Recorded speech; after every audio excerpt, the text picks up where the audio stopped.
Hi guys, it's a beautiful day once again and welcome back to Dexter's World Channel. The thought for today is be a good steward. If blessings after blessings are coming after you, then you should be thankful and be good steward for all your resources because opportunity knocks only once and it comes only once. So be a good steward of all the blessings that God has bestowed upon you. For today's video, allow me to make an update about the aviary that we have here at the house. And I'm referring to the three types of birds, the parakeets, the Java finch, and the zebra finches. So come on, let's have a little discussion about these three types of birds. This Australian zebra finch, or otherwise known as chestnut-eared finch, is the most common finch of Central Australia. It gets its name from the zebra-like stripes across its neck, chest, and especially from its black and white barred tail. The normal colored male is gray with a black teardrop at its eye, bright red patches on his cheeks, and a bright red beak at maturity. Zebra finches make wonderful and cheerful pets. Many owners of zebra report joyful chirps when their finches see them after a hard day at work. Many of these birds recognize their owner faces and voices and respond with happy chirps and peeps.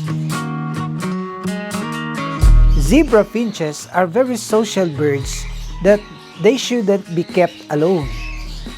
The amount of water needed each day should be clean and sufficient for these birds. These birds will also take a bath and so need some bathtub for them to enjoy.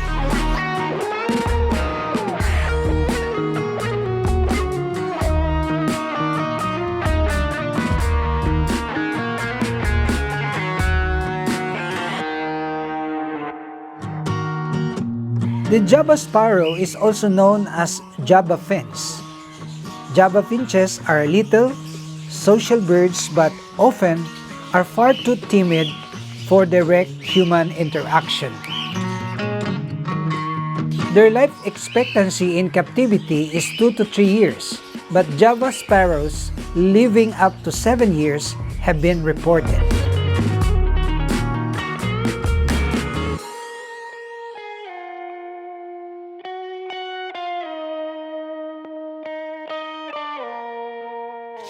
I have noticed that the zebra finch will like to occupy at the lower portion of this cage, and then the parakeets are occupying in the middle portion, and the Java finch are occupying at the higher level. So I can conclude that they can get along together, although they have this specific place to stay. And as you can see, they look very healthy. You see that? They're chirping, and this is one of the pastime and my leisure time and the therapeutic time for me to watch them. Because if you are a bird lover, of course you can empathize with me that by just merely looking at them, it will heal your inner being. It will give you some refreshing moments that it will ease your burden and even the worries that you are actually thinking about. I highly recommend the giving of this water spinach because as you can see them, they look really very healthy and they're only fed with this kind of food, this water spinach. I just like to give one piece of advice when we give this because we cannot give this fresh because the sap are actually causing diarrhea to our birds. My way of doing this is to cut the water spinach and then, allow the sap to evaporate, and then after 3 hours, that's the time that you can safely give this to them. And you will see now that their appetite for this water spinach is just amazing, so amazing, that they are enjoying eating this on a daily basis.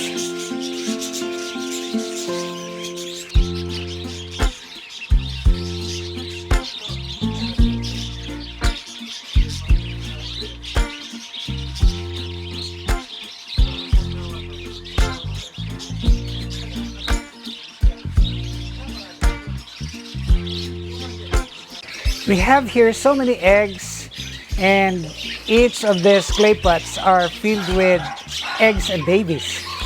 I look at here, I have here two very cute and lovely, very adorable babies of these parakeets. And I'm looking forward to also see some babies of the zebra finch and the Java finch. And I know that this will happen because I see some of my friends breeding these finches. You know, they are prolific as well, and they were able to produce plenty. So I'm looking forward to producing more of these finches, getting along with these parakeets. And I have just concluded that between the bamboo and these clay pots, now I can conclude that the clay pots are far more better. And they are best if they are hung, actually. These moving clay pots will not affect the eggs. And those eggs that are laid in the clay pots, even if it's moving, can still be hatched up to, 80%. And this is my experience. So I will advise that if you are planning to do your aviary, you go for the clay pots and forgo with other materials like the bamboo and the wooden nest, because that would just soon be destroyed. But for these clay pots, look at this. This is a good quality of clay pot that we can use that will last long. And these are the cook clay pots. See that? The color is dark brown and a combination of black and dark brown. And this is a good indication that you are getting a good clay pot for your birds. Well, allow me to share with you some 3 things, only 3 things, how to become successful in raising parakeets and finches. The first one is that we have to maintain the quality of our breeders, meaning that we will not allow them to get inbreed, because if the inbreeding sets in, then that would lessen the quality of our birds. Since this is a colony breeding, maybe you are interested how we're gonna prevent the inbreeding since they are just, living in one cage. Well, my way of doing it is from time to time, I will get all the cocks, all the males, and then put another strain of males from different source. This is my way of, upgrading and preventing the inbreeding of our birds. The reason for this is for us to maintain the genetics, because if they are inbred, they are prone to, diseases. They are prone to get sick. And number 2 is that we will maintain, of course, the cleanliness and the food. The giving of the food is just very basic, but we cannot allow them to go hungry, because if they will go hungry even for 3-4 hours, that would greatly affect their health. And of course, the presence of the water, just plain water, clean water. This is very important, because if they go thirsty, then that will also adversely affect their health. These birds have no sweat glands. They cannot store liquids inside their bodies. That's why from time to time, they have to drink clean water and be energized and rehydrated. And one thing more about raising these birds is the cleanliness of the surroundings. Because if the surroundings are unclean, these mites and even the ants would come in and eat the eggs and even the chicks.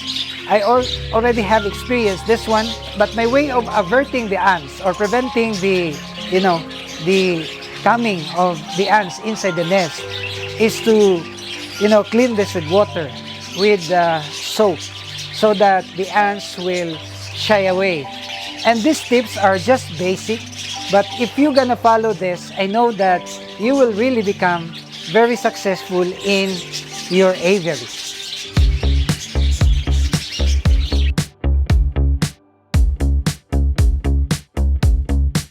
I hope guys you are encouraged with this video, and if you are not subscribed to the channel, may I humbly ask you to please subscribe, because we are uploading videos regularly and we are close to 1.5 million subscribers. And I'm doing my shout out to the members of this channel. Thanks for your support, and see you in my next video on here at Dexter's World.